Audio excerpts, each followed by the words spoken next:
How should I go about setting goals for my divorce? Hi, I'm Bill Farias, founder of Farias Family Law, and this is something people should give more thought to. A lot of people just dive into a divorce, wrapped up in emotion, and they just decide based on gut what they want, what they think they should get. And if you're doing it this way, if you are not putting thought and planning into this, you can get yourself into a situation where you can really waste a lot of time and money.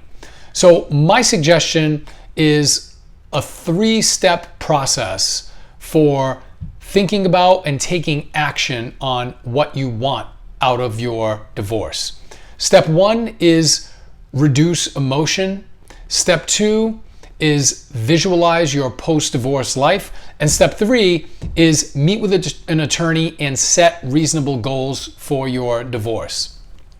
So step 1 is removing the emotion. And I talk a lot about this because of how important it is.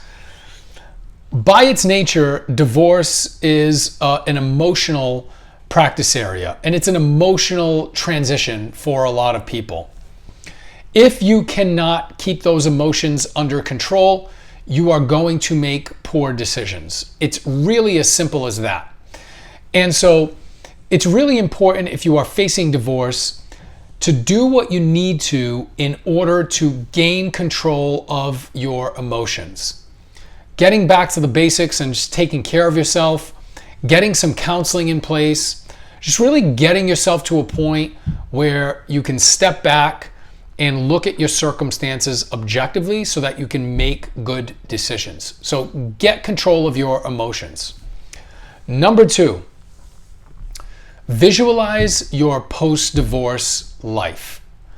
And what I want you to do is to actually think about who you are going to be post-divorce and how you are going to live. And you want to be reasonable about this because you don't want to dream on something that is not going to be attainable. So go into this exercise understanding that usually in divorce, neither side gets everything they want, and concession is a part of the process. So if you go into this exercise and just think that you're going to get everything and you're going to be living a magical life and your spouse is going to be living in a cardboard box, that's probably unrealistic. So just be reasonable and think about what's most important to you and what your life looks like. That's step 2. And that's going to put you in a good position to move to step 3, which is consulting with an attorney about your particular circumstances and setting realistic goals. So this is where you kind of put an action plan on the vision that you created for your post-divorce life. And there may be some minor changes. If you did the second part of this exercise correctly and you were reasonable, then you may find that it's not much different. But step 3, talking to an attorney and getting an idea, an understanding of how this all works and what you are likely to end up with is super important because it puts you in a position where you can focus on these goals that you set with your attorney and you can stay focused on those goals and not be thrown off course by some of the things that happen in divorce that can really change the trajectory of a case and get someone wrapped up in the emotions and wasting a lot of time and money. So step 1 is getting control of your emotions, doing what you need to get to a point where you can think objectively and rationally.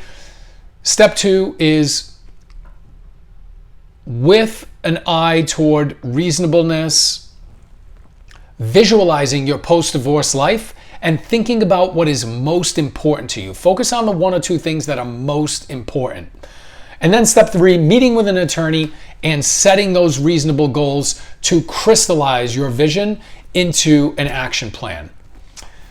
If you have any more questions about this, you can call us 508-675-0464. You can email us at info@fariasfamilylaw.com. If you found this video helpful, you can subscribe to our channel, share it with anyone you think might benefit from it, and you can find us on social at Farias Family Law. Thank you. Have a good day.